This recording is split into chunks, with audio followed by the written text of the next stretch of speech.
2 Raja-Raja pasal 6, ayat 1 sampai dengan ayat yang ke-7. Ini ada resep untuk menanggulangi masalah kita.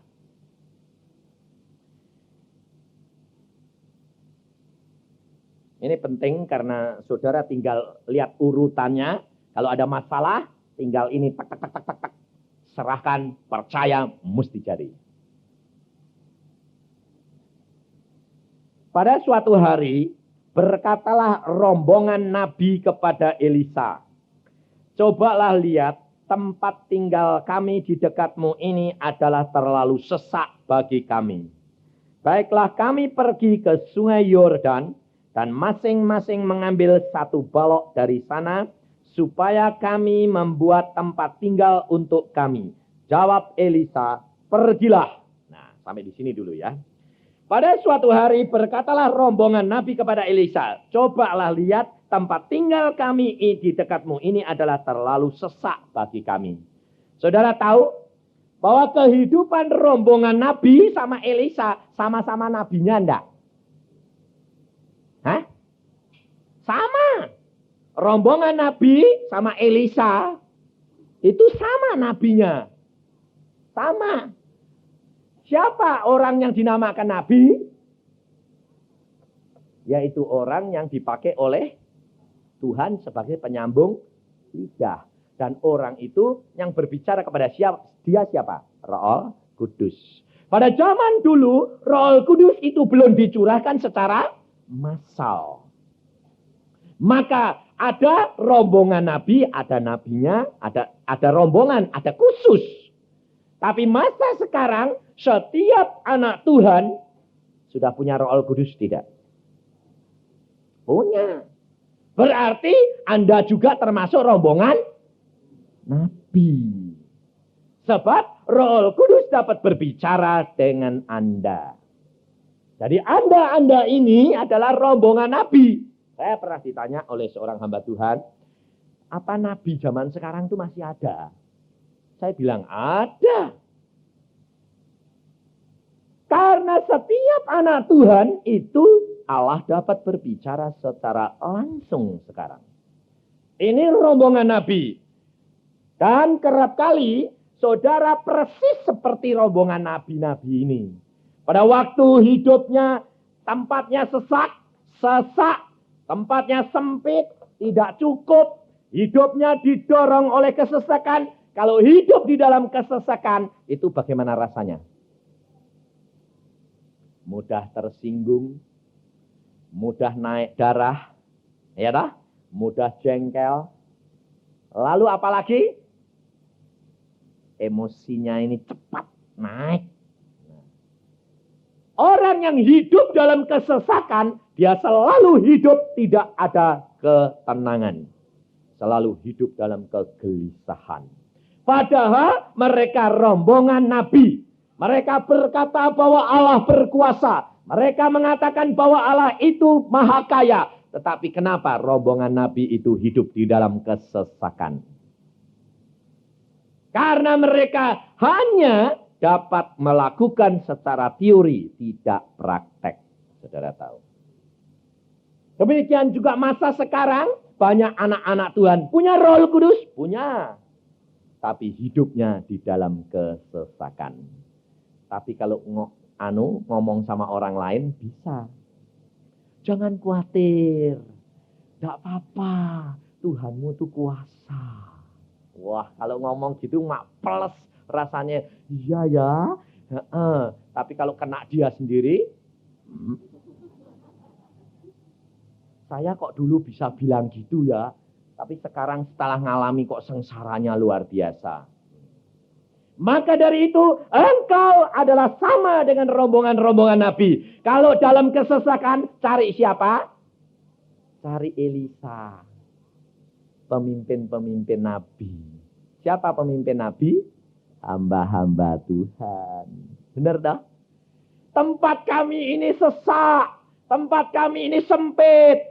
Yuk kita bangun yang lebih besar. Elisa berkata, baik, bangun. Tapi apa yang dikatakan oleh rombongan Nabi? Baiklah kami pergi ke sungai Yordan dan masing-masing mengambil satu balok dari sana supaya kami membuat tempat tinggal untuk kami. Baiklah kami pergi ke sungai Yordan. Sungai Yordan adalah sungai air hidup. Di sebelah kanan dan kirinya itu tumbuh pohon-pohon yang besar, di mana dapat dipakai untuk membuat tempat tinggal, pondok, kemah. Kenapa rombongan Nabi ini di dalam kesesakannya dia harus pergi ke sungai Yordan? Kenapa tidak pergi ke gunung Libanon mengambil kayu-kayu aras? Karena ini adalah jalan bagi kita sekalian. Kalau saudara di dalam kesesakan, engkau harus pergi ke sumber air hidup. Yesus Kristus Tuhan. Lalu datang ke sana mengambil balok. Mengambil balok. Kayu yang hidup atau kayu yang mati? Kayu yang hidup. Siapa kayu hidup? Yesus Kristus. Dalam Lukas pasal 23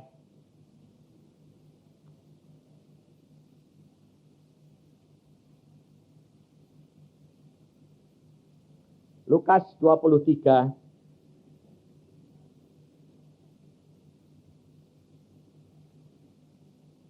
ayat 31. Sebab jikalau orang berbuat demikian dengan kayu hidup, apakah yang akan terjadi dengan kayu kering? Inilah saudara. Kayu yang hidup inilah yang engkau harus datangi. Tapi kamu tidak usah datang kepada hamba Tuhan. Tetapi datang langsung ke sungai Yordan. Ke air yang hidup. Engkau ambil kayu yang hidup. Engkau ambil Yesus. Maka segala-galanya sebetulnya akan terselesaikan dengan sendirinya. Dia sedia. Kayu yang hidup dari sungai Yordan ini diambil setiap orang satu batang. Lalu dibangun kemah yang lebih besar. Yesus adalah kayu hidup. Dia rela dipotong. Dia rela dibelah. Dia rela dihancurkan. Hanya karena dia mau menjadi bait Allahmu. Di mana engkau dan saya dapat bernaung di bawah kemah ini. Dari pengorbanan Yesus, kita dapat surga. Kita dapat Firdaus. Karena apa? Karena pengorbanan Yesus. Kayu yang hidup. Sonder dia, kita tidak akan terlepas dari kesesakan kita. Tetapi apa rombongan Nabi yang katakan? Lalu berkatalah seorang, silahkan ikutlah dengan hamba-hambamu ini. Loh. Setiap kali rombongan Nabi itu takut kalau tidak didatangi, tidak bersama-sama dengan Elisa. Saudara dan saya pun takut menghadapi kesesakan dunia ini kalau tidak dekat hamba Tuhan. Saudara kemarin sudah dengar sendiri kesaksian daripada istri Yeremia. Dia biarpun yang nempel terus sama hamba Tuhan, kalau ada apa-apa ya deg-degan, sami mawon, saudara tahu. Yang penting adalah kita pribadi pegang firman Tuhan, pegang kayu hidup, kita selamat. Apapun boleh terjadi, tidak ada yang boleh menjamah dia. Saudara tahu, pada waktu kejadian di Bandung, ribut-ribut itu, ada seorang anak perempuan. Dia di persekutuan di rumah saya begini. Kita tidak tahu kalau di kota itu sedang terjadi bakar-bakaran, ancur-ancuran dan pengerusakan. Tidak tahu. Kita berdoa jam 8 selesai. Selesai, biasanya kami antar dengan kombi. Dan biasanya yang diantar tuh wanita semua rombongan gitu dah. Laki-lakinya pulang dewek-dewek. Ini kombi masuk ke dalam masa. Sudah masuk, lu kok seseknya kayak gini? Ada tontonan apa? Gak ngerti yang nyopir yang laki ini. Masuk beleng. Di dalam isinya kan cewek semua. Orang ngelongok itu saudara tahu. Terus langsung digerakkan oleh Tuhan. Cepat balik. Cepat balik. Yuk kita bantu. Putar. Sebab apa? Nanti kalau kamu maju sedikit lagi, mobil ini dibakar bersama dengan orangnya. Tapi masa yang di situ itu bisa tergerak hatinya. Minggir, minggir, minggir. Suruh muter. Sedang ada pengerusaan. Satu gadis ini takut luar biasa. Karena apa? Tempat pengerusaan itu di tempat emaknya, rumahnya. Persis di jalan Astana Anyar. Dia sampai di rumah saya, dia bertelut. Lalu akhirnya malam itu, istri saya itu ribut. Karena apa? Lah orang segini banyaknya itu belum makan semua loh. Langsung dandang segala keluarin, bikin nasi semuanya. Ayo makan semua. Persis kayak Paulus di dalam perahu. Sekarang jangan panik, makan dulu. Habis itu kita sembahyang terus sampai waktu Tuhan buka jalan.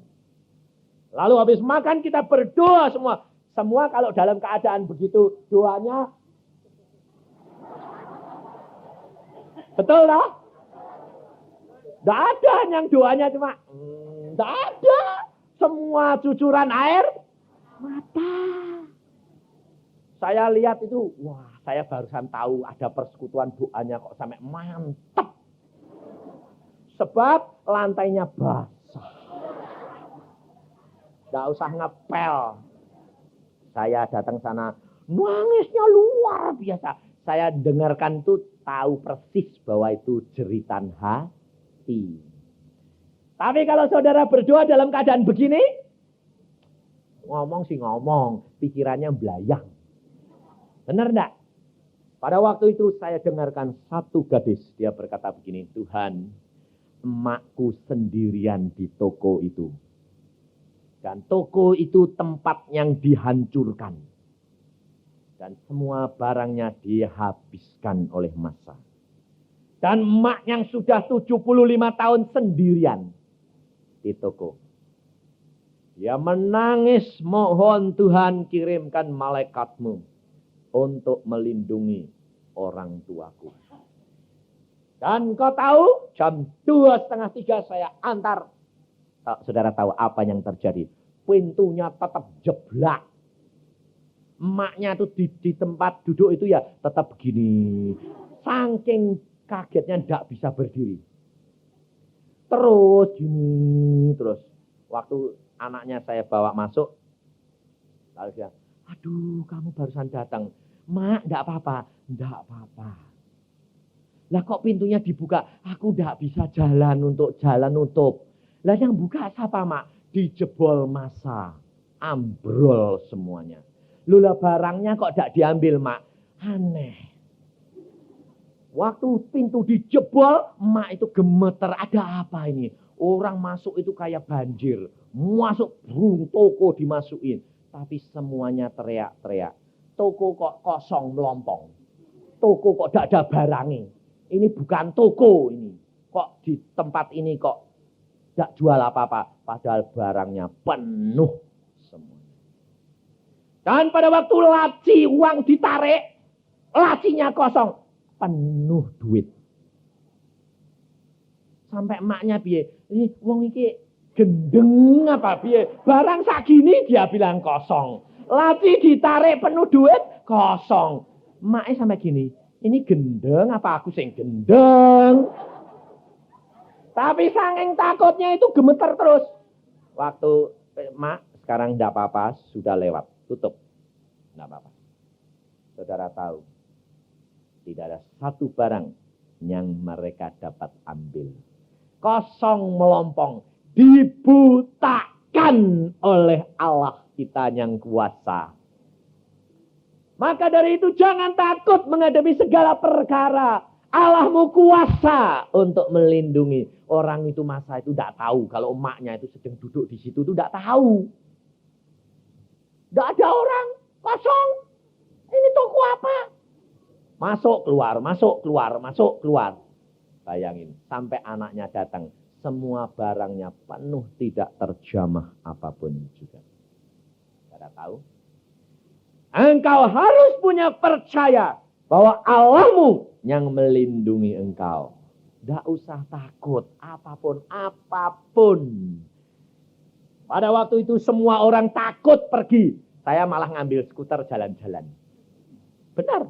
Loh, sepi semua. Saya lihat satu-satu mobil dibakar, toko-toko habis semua.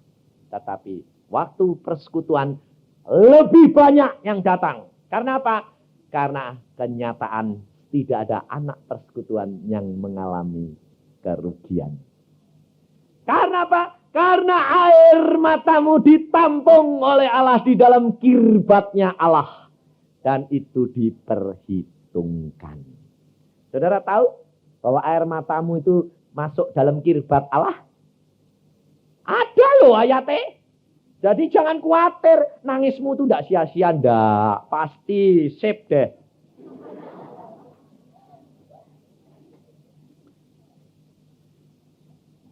Mazmur 56 ayat 9. Jadi jangan khawatir. Kalau kamu doa dengan sungguh-sungguh, air matamu itu loh berharga. Setiap tetes itu berharga luar biasa. Tapi kalau air mata buaya, wah, maut itu, ya toh? Mazmur 56 ayat 9. Sengsaraku engkaulah yang menghitung-hitung. Air mataku kau taruh ke dalam kirbatmu. Bukankah semuanya telah kau daftarkan? Kita punya Allah yang luar biasa. Kita punya Allah yang menjamin hidup kita. Yang memperhitungkan tiap butir air mata anak-anaknya. Bahwa doa-doamu dengan sungguh-sungguh tidak akan berlalu dengan sia-sia. Amin. Ini loh saudara. Ini jaminan daripada Allahmu. Engkau tidak usah takut. Maka rombongan Nabi mengatakan, silahkan engkau ikut dengan hamba-hambamu. Lalu Elisa menjawab, baik, aku akan ikut. Maka ikutlah ia dengan mereka. Setelah mereka sampai di tepi sungai Yordan, mereka pun menebang pohon-pohon. Dan terjadilah ketika seorang sedang menumbangkan sebatang pohon, jatuhlah mata kapaknya ke dalam air. Lalu berteriak-teriaklah ia, wahai tuanku, itu barang pinjaman. Rombongan Nabi ini kerap kali dia datang sana. Dia nebang pohon. Wah, saudara perhatikan. Pada waktu dia bawa kapaknya itu, dia ngasih tahu Elisa enggak? Kalau barang itu barang pinjaman. Hah? Enggak.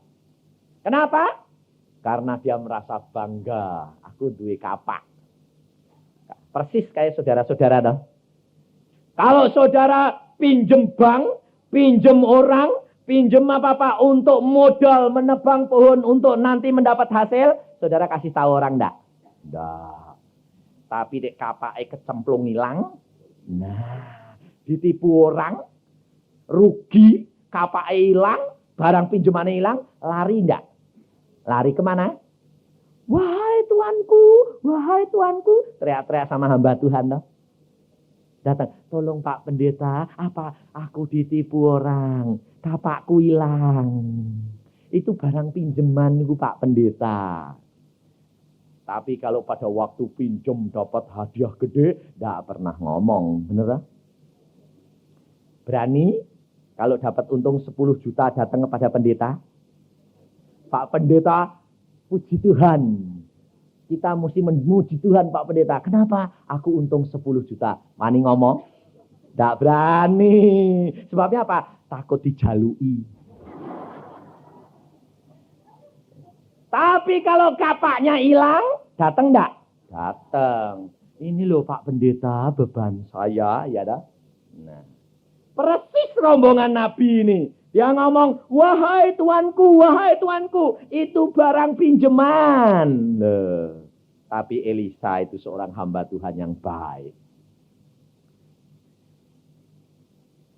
Lalu Elisa berkata apa? Tetapi berkatalah abdi Allah, kemana jatuhnya? Ini loh saudara.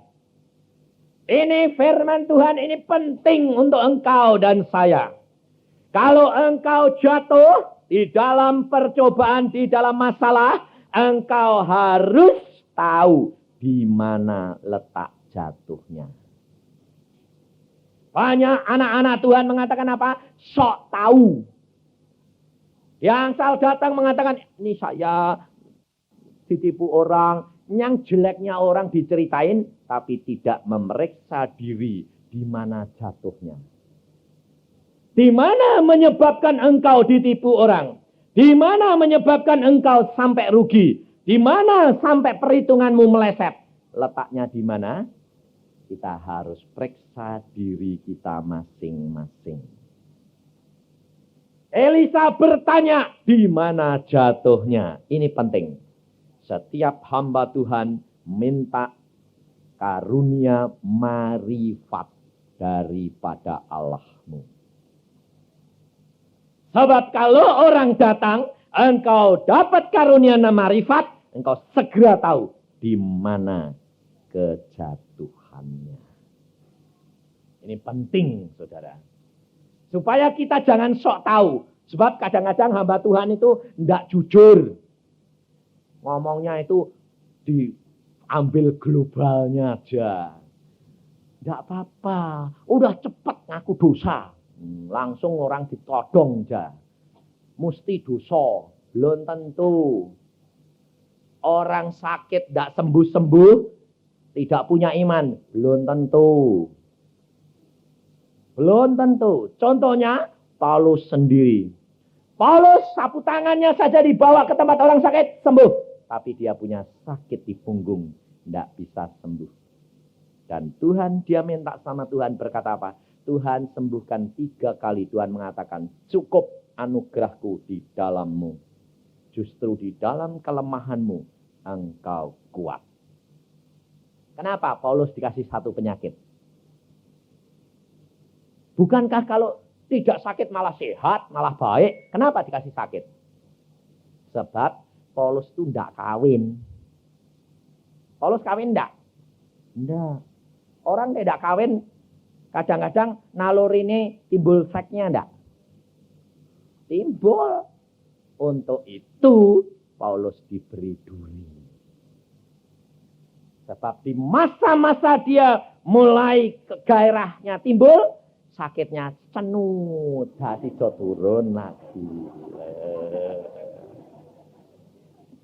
Apa yang direncanakan Allah baik toh? Baik loh. Tapi engkau masa ndak enak sakit. Nanti kalau ndak dikasih sakit, berkobar-kobar jatuh cinta. Rugi bagi orang tua lo ya, kayak Paulus.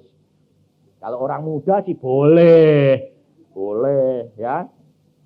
Makanya saudara harus tahu bahwa Allahmu memberikan di dalam diri kita masing-masing yang terbaik. Jangan mengatakan pada istrimu, dhisik kowe apik, sakne wis elek. Firman Tuhan berkata, kalau engkau jangan sampai meninggalkan istri pada masa mudamu. Jangan kamu tinggalkan. Sebab demikian kamu tinggalkan, berkatmu akan tersumbat. Ini firman Tuhan yang berkata.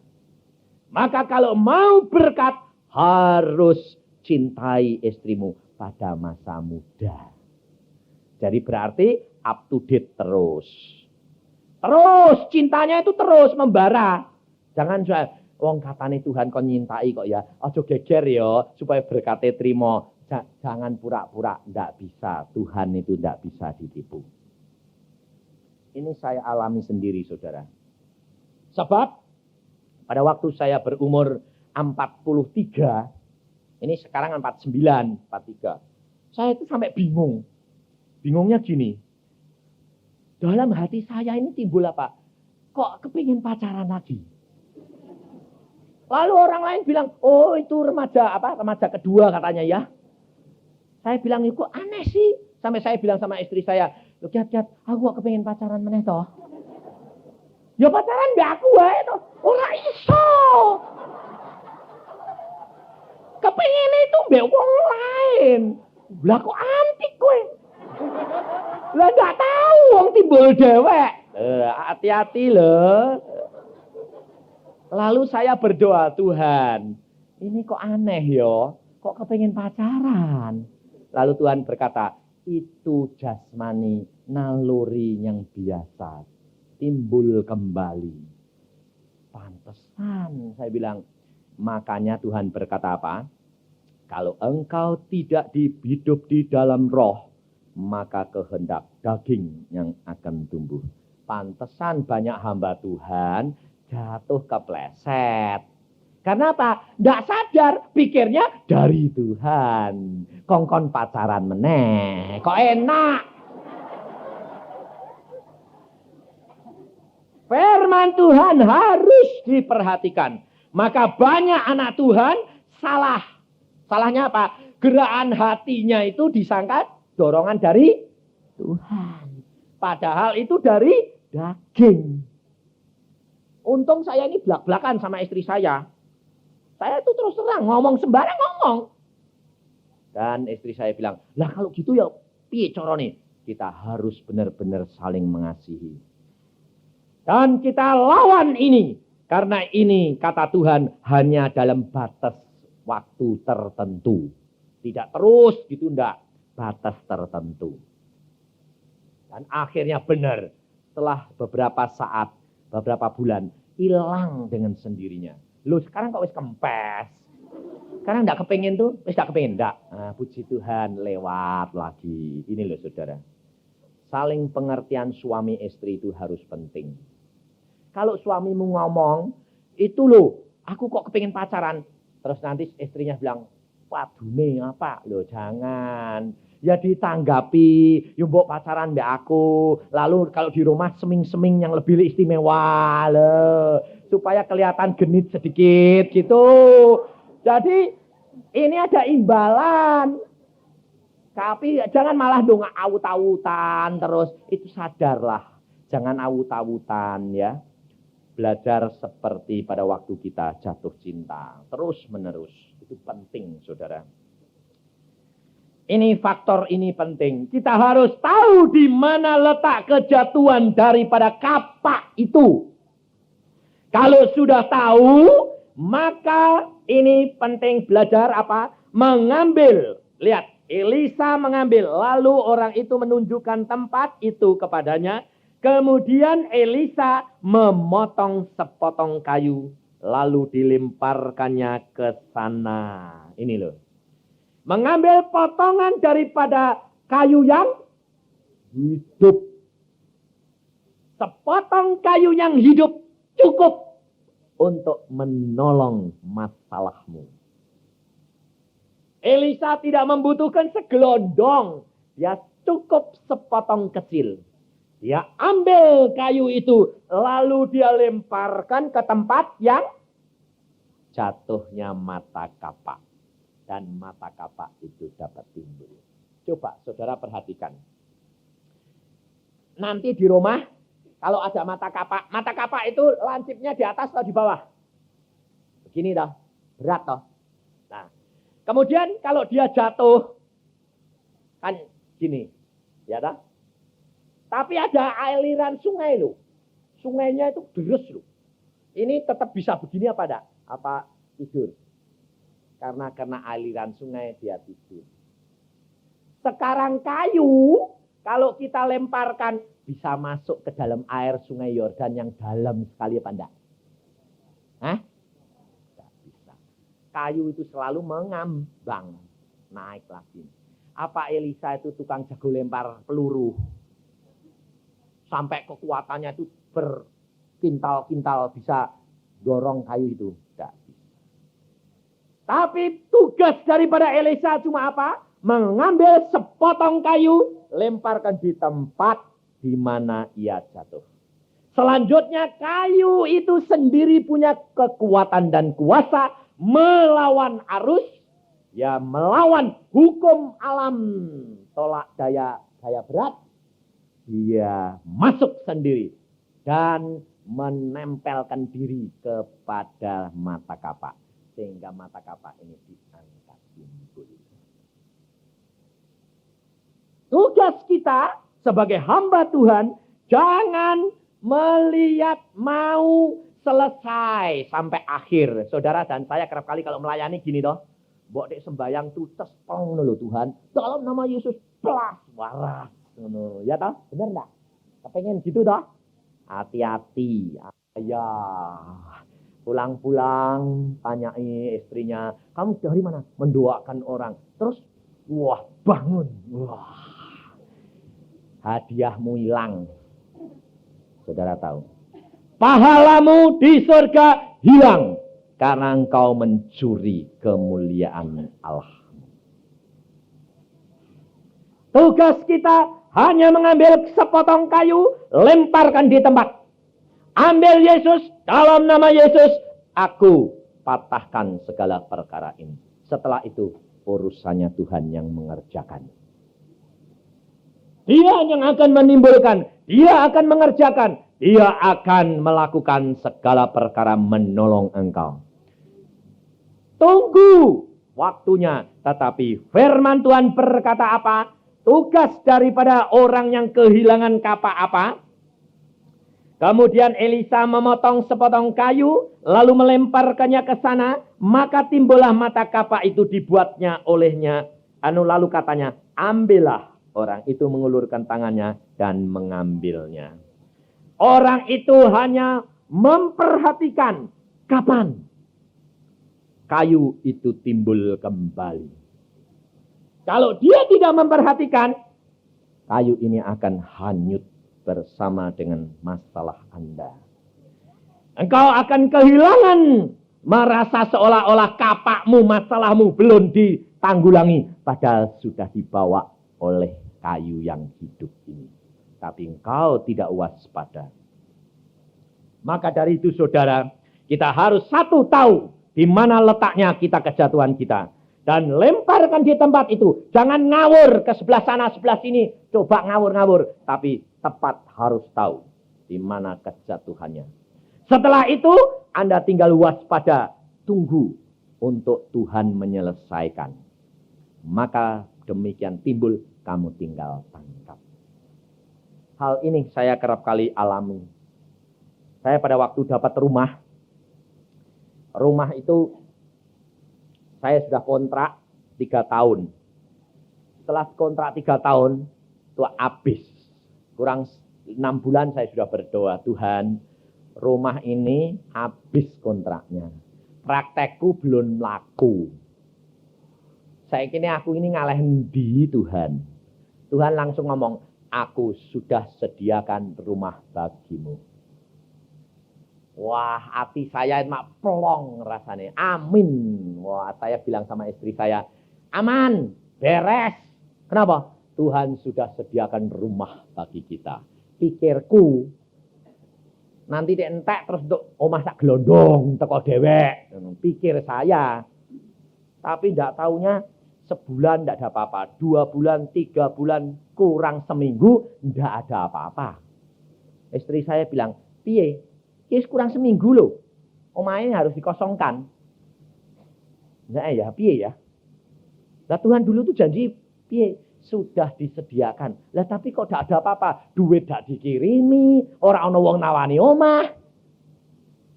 Ayo wis yuk sembayang lagi. Sembayang. Lalu Tuhan mengatakan, berdoa semalam suntuh. Semalam suntuh. Sing kuat sapa? Nah, coba. Terus terang, sendirian sembayang dhewean ndek kuatno lho. Semalam suntuh 2 jam setengah mati yo. Saya pernah loh diundang Tuhan jam 2. Tuhan mengatakan, bangun. Sembayang. Ya. Keluar. Loh Tuhan bilang, piye toh Tuhan? Sembayang kok ranjangnya enak sih Tuhan. Keluar. Saya keluar. Terus istri saya terbangun. Mandi gue. Kon sembayang tapi kon metu. Metu dah luar sembayang. Sak jam tidak dijawab. Sikile wis gringgingan. mbok undang, ora mbok parani, ora mbok jak ngomong, iki piye tak karepe Tuhan? Sak jam ndak dijawab. Jalan-jalan sebentar 5 menit sampai sembahyang lagi. 1-2 jam ndak dijawab. Mulai itu tadi Tuhan apa enggak? Tapi mau tidur ndak berani. Sebab saya itu paling takut sama Tuhan. 3 jam sembahyang ndak dijawab. 4 jam, jam 6, saya bilang gini, Tuhan, wis jam 6 yo, nek ora mbok jawab ya ora salahku, aku mesti ngeterke anakku. Engko 6:30, Tuhan bilang apa? Langsung dia datang. Dia manggut-manggut mek mesem. Nah sini. Tak pikir kowe mesem-mesem, aku sing sengsara. 4 jam, saudara tahu. Dia bilang, aku uji kamu. Kamu tahan enggak dan taat dan setia. Bayangin.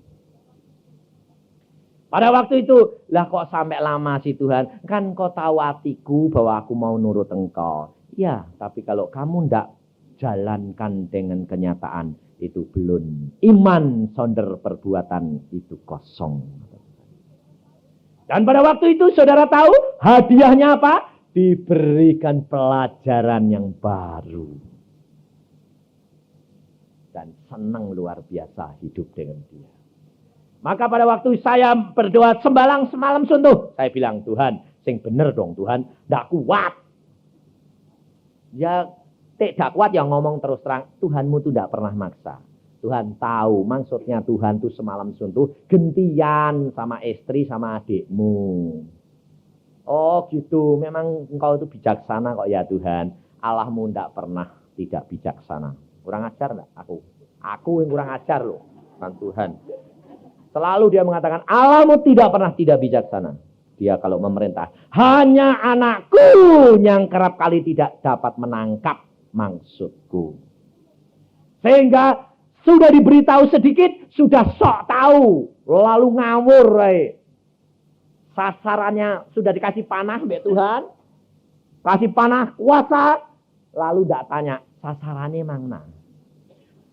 Terlangsung dipanahi sembarang wong plak lah, tidak kena sasaran, kecewa sendiri. Ini loh saudara kerap kali. Kita harus tahu sasaran yang tepat, yang kita harus bidik. Ini Tuhan. Maka pada waktu itu saya mengatakan, ya sekarang gini ya, kalau aku sudah capek, gantian siapa yang berdoa, siapa yang berdoa, siapa yang berdoa. Lalu istri saya bilang gini, jadi engkau gugah-gugahan, ora usah. Kalau gugah-gugahan itu bukan Tuhan. Kita harus belajar menyerah total. Pokoknya kayak dibangun, bangun ya. Ya, aku sembahyang. Tugas saya jam 10. Sembahyang terus. Sampai jam 11, gak kuat. Ngantuk. Ngantuk. Tuhan, sekarang kau bangunkan siapa yang gantiin nyambung. Ternyata adik saya di kamar sebelah dibangunkan Tuhan. Ya berdoa dari 11 sampai 12. Kembali tidur di istri saya dibangunkan. Dan istri saya dibangunkannya istimewa. Dia kalau tidur kan sama saya itu empet-empetan. Sebabnya kalau saya mungkur sedikit, dia belum tidur. Plok. Kenapa? Aja mungkur kono, madhep ini. Wah. Kalau sudah madhep ini, tanganmu mana? Dipegangi. Itu loh, itu istri saya. Kalau sakit, wah repot wis. Jaluke nyekeli tangan terus wedi ketinggalan ini. Makanya kalau kita pergi sekarang dalam nama Tuhan Yesus, bungkus, tidak ada apa-apa, jangan khawatir. Nah, gitu. Kalau pada waktu itu saya tuh disikut ini loh, sikut. Cetok, aduh. Kowe kok nyikut-nyikut. Lah kowe kok nakal. Lho nakal apa? Aku turu kok. Kakiku mbok garuk-garuk. Sing kok tumben gelem garuk-garuk, wong ngantuk, sembayang enak, tidur ngantuk kok tumben garukin aku. Ngapain aku mina? Lah siapa sing garuk-garuk? Bangun waktu sembayang bagian Anda. Oh iya ya, sembayang saudara tahu. Allah itu sampai nyata Kakinya itu jedat-jedut dia bilang gitu. Saking karena ndak berhenti-berhenti disikut aku. Lah aku yang disikut apa repot. Setelah istri saya barusan adik saya yang satu. Dari sana kembali kepada saya. Dari jam 10 sampai jam 5 semuanya 1 jam tertutup rapi. Dulu Allah. Itu cara hidup dengan Allah secara nyata. Karena apa? Karena tidak dibantu dengan pikiran. Ngodek keturun piye, kapan Tuhan bangunin? Jangan, tidur. Tapi demikian, terbangun, sembahyang, itu bagian Anda. Demikian juga kita, kalau malam dibangunkan, doakan saudaramu. Doakan yang masuk dalam pikiranmu, itu tugas Anda berdoa saat itu. Kalau engkau lakukan, engkau akan melihat kuasa Allah. Ada seorang nenek, ya pada waktu siang sedang sibuk dibangun, kagetin sama Tuhan. Sembahyang, dia berdoa. Lalu Tuhan mengirim satu nama. Doakan ini, dia doakan. Ternyata dia anak muda hamba Tuhan. Didoakan terus. Tuhan tolong dia, bungkus dia. Saudara tahu, sebulan kemudian orang muda itu datang ke rumah dia. Dia mengatakan, wah nek, pada tanggal segini jam 2 saya mau dibunuh orang. Karena mereka benci kepada saya. Karena saya memberitakan Injil. Tapi aneh, orang yang membunuh itu pisau sudah di jantung saya. Orangnya lemas jatuh sendiri nek. Nenek itu bilang apa? Tuhan terima kasih. Pada jam itu aku engkau suruh berdoa. Mendoakan hamba Tuhan ini. Dan dia diselamatkan karena doaku didengar Allah. Kalau seandainya nenek itu tadi tidak berdoa, hamba Tuhan itu mati, siapa yang salah? Hati lo ya, kalau malam ini dibangunkan Tuhan, cepat-cepat loncat sembahyang. Nah, nanti berkat Tuhan melimpah. Nanti engkau akan lihat cara Allahmu bekerja luar biasa. Maka pada waktu itu setelah kita jam 5 kita sembahyang selesai, saudara tahu, besoknya datang sendiri. Datang sendiri. Orang suami istri datang bilang apa? Kamu butuh apa? Nah, saya jadi bingung dong. Kamu butuh apa? Saya enggak butuh apa-apa. Enggak bisa. Loh, ada apa? Saya bilang, tadi malam saya dengar suara terus-menerus. Tidak bisa tidur. Ambil simpanan emasmu 2 kilo itu. Bawa ke tempatnya Yusak. Sayang. Masa dokter gigi kok butuh duit? Buat apa? Nanti kamu tahu. Dia datang, gue butuh emas. Enggak. Emas buat apa? Gue butuh duit. Enggak. Buat apa? Enggak mungkin. Ini rumah-rumah siapa? Lah, kalau dia tanya gitu saya tidak jawab. Rumah kontrak. Kapan habisnya? Minggu depan. Pantes, dia bilang. Keluarin 2 kilo loh. Kelotok. Pakai. Sayangin. Saya bilang, saya belum dapat pakai buat apa? Cari rumah. Dan kembalikan kalau Tuhan sudah perintah balikan. Belum dia pulang, datang 2 orang lagi. Bawa bungkusan, pakai uang 1,5 juta. Pada tahun 73.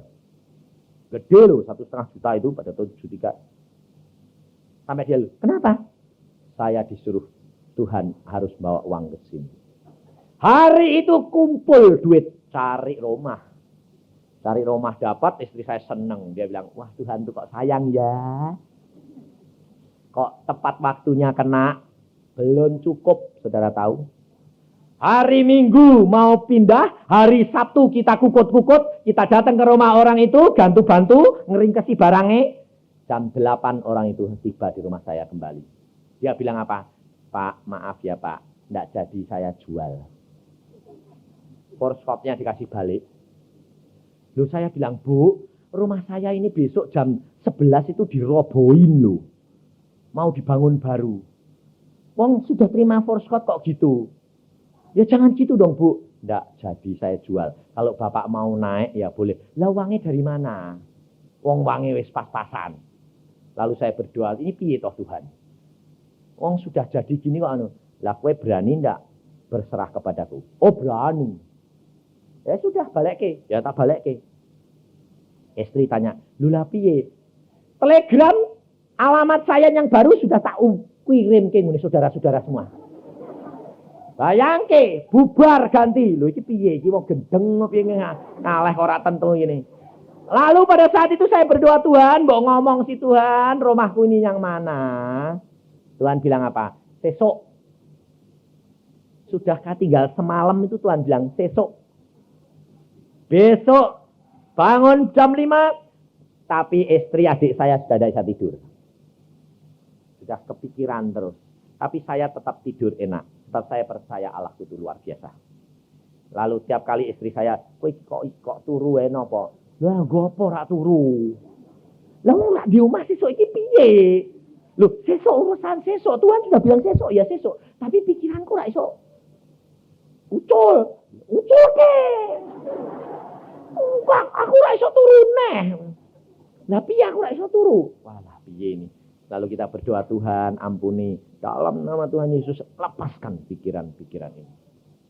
Itu. Jam 5 bangun kita sembahyang. Tuhan, ini sudah pagi, janjimu pagi ya Tuhan. Sekarang ngomongnya Tuhan di mana? Nanti di gereja. Piye toh Tuhan? Waktune wis mentek. Nanti di gereja aku ngomong, saudara tahu. Sampai di gereja saya berbakti jam 8. Selesainya jam 9. Jam 11 rumahnya dirubuhke. Jadi tiap hamba Tuhan khotbah saya dengerin terus. Waduh, nanti mungkin jawabannya melalui khotbah ini. Tapi tidak ada yang nyinggung omah. Istri saya setiap kali, mendengar. Jadi ternyata istri saya itu pandangannya, pikirannya melekat pada saya melekat ke sana. Lah ya enggak kelopong sini gini terus. Setiap kali dia gini. Urung. Ini loh saudara, ini kenyataan hidup, benar enggak? Takut, bingung karena itu. Sehingga pada waktu khotbah akhir, sudah selesai khotbahnya, enggak ada apa-apa. Lah saya jadi bingung loh, kok enggak ada apa-apa, ini piye toh Tuhan? Nyanyian tak perhatike, enggak nyinggung-nyinggung omah. Lalu berdiri semua, haleluya, haleluya, amin. Agak ngomong Tuhan, rumahmu di Jalan Gatot Subroto. Wah, saya saking senengnya. Puji Tuhan. Istri saya bilang, wes. Beres.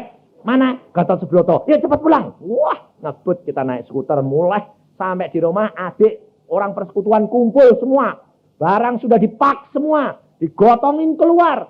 Tetangga sudah pada datang. Tanya, Pak mau pindah mana? Gatot Subroto. Adik saya nyelonong. Nomor berapa? Hah? Lupa tanya nomornya. Sebab kesusu. Kecepatan bilang Gatot Subroto. Puji Tuhan. Lupa tanya nomor berapa. Ini kerap kali terjadi. Kalau engkau sebagai hamba Tuhan lalu diberitahu orang itu gini, engkau sudah apa? Saking senengnya lupa duduk diam sampai Tuhan akhir berbicara. Kita harus sabar menantikan sampai Tuhan selesai berbicara. Kerap kali kita gitu toh, cepat-cepat sudah lari, saking senengnya. Lah, jadi kesulitan lagi.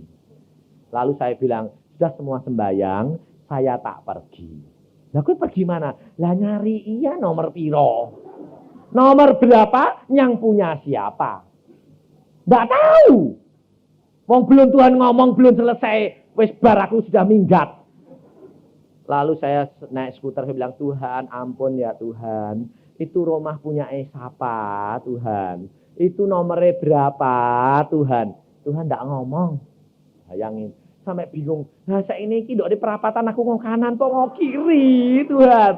Lalu di situ Tuhan ngomong kanan. Nah itu aku sudah seneng. Sebab setiap ada tikungan, Tuhan ngomong. Terus. Nah, itu saya sudah senang. Dituntun ke Cimbuluit. Gatot Subroto di selatan, Cimbuluitnya ke utara. Lah aku bilang, lu wong Gatot Subroto itu bawah, kok mbok tuntun ke atas? Nurut. Ini loh. Bahwa kalau Tuhan menunjuk jalan, kadang-kadang secara rasio kita itu bertentangan arahnya. Bukan malah menuju kepada penyelesaian, tetapi menuju kepada kegagalan. Ini loh. Tapi kalau engkau bertekun dan menurut dan percaya, semuanya jadi. Seandainya pada waktu itu saya menentang, tidak jadi. Karena apa? Yang punya rumahnya di utara. Naik terus ke gunung. Aku bilang, loh kok ke gunung ini nanti kan buntat Tuhan. Wong tidak ada jeblosan. Tuhan bilang, terus. Nomor 82 Tuhan mengatakan, masuk saya. Pas ada seorang muda mainan sama anaknya. Selamat pagi, saya bilang. Selamat pagi, cari siapa Pak? Cari siapa coba? Cari siapa? Tahu nggak ngerti namanya, nggak ngerti. Dia punya rumah ya nggak ngerti. Aku bilang, cuma tolong tanya. Ya, punya rumah di Gatot Subroto? Oh iya, saya punya. Wah, mak blong saya. Itu dijual toh? Iya. Wah, mak blong bener. Minta berapa? 9 juta. Mak pelas, ada duit aku mateng. Kok mahal Pak? Ya, itu sudah jadi 7,5 juta, tapi dibatalkan karena saya suruh nulis 10 juta. Pak, saya ini kurang 1 jam loh Pak. Mesti pindah rumah. Orang kalau butuh rumah, ngasih tahu bahwa kebutuhannya mepet, tambah digenjot apa enggak? Tapi saya malah ngomong, Pak, kurang 1 jam Pak. Rumah yang saya sewa itu mau dirobohin. Tolong dong Pak, itu rumah kasih saya. Berapa? Ya 7 juta saja toh Pak. Tapi saya tidak punya duit loh. Punyanya cuma 5 juta. Kurang 2 juta. Istrinya dari dalam kamar lari ke depan. Ngapain? Dia teriak-teriak. Tolong orang itu. Tolong orang itu. Bukan orang Kristen. Dan saya tidak pernah kenal. Dia bilang, kenapa? Kok kamu kenal sama dia? Enggak. Lah kok tolong-tolong kenapa? Di kamar ada yang merintah saya berkata, cepat tolong orang itu. Ambil kunci rumah Gatot Subroto. Kasihkan orang itu. Lalu dia bawa kunci. Sudah gini aja Pak. Bawa aja ke rumah. Langsung Bapak masuk ke sana. Rumah itu baru di-upgrade. Sudah selesai barusan hari kemarin selesainya. Sekarang Bapak masuk saja. Pakai dulu 3 bulan. Kalau Bapak nanti bisa bayar 7 juta ya bayar. Kalau tidak bisa bayar, kasih pinjem 3 bulan. Tidak usah bayar. Boleh dipinjam. Bukan orang Kristen. Tapi Allah berkuasa memerintahkannya untuk anak-anaknya. Saya pulang persis jam 11 kurang seperempat. Saya gini-gini. Sudah dapat. Nomor berapa? 317. Sebelah mana? Ayo cari sama-sama. Nggak tahu. Diurut, wai. Wah, di tukang songkro. Mobil, renteng-renteng. Ngurut nomor. Nggak taunya Gatot Subroto itu panjang sekali. Bayangin, saudara. Masuk, adik saya bilang, aku sudah dapat penglihatan. Sebelum saya datang, adik saya bilang sama istri saya. Ini loh, rumahmu gambarnya. Depannya ada kaca gede. Gini. Waktu masuk ke sana, tepat rumah itu. Saudara tahu. Dan itu ruangannya besar buat persekutuan. Allah kita adalah Allah yang tertib. Allah yang tepat. Allah yang selalu ya dan amin. Tergantung daripada percayamu. Hari ini firman Tuhan sudah mengajar kepada kita. Bagaimana kita menyelesaikan masalah kita. Tergantung saudara. Tetap tekun di dalam Dia atau tidak. Kalau engkau tetap tekun, tidak usah khawatir. Apapun boleh terjadi. Kita tahu Allah kita yang menetapkan. Amin. Mari kita berdoa. Amin. Mari kita berdoa. Amin. Mari kita berdoa. Amin. Mari kita berdoa. Amin. Mari kita berdoa. Amin. Mari kita berdoa.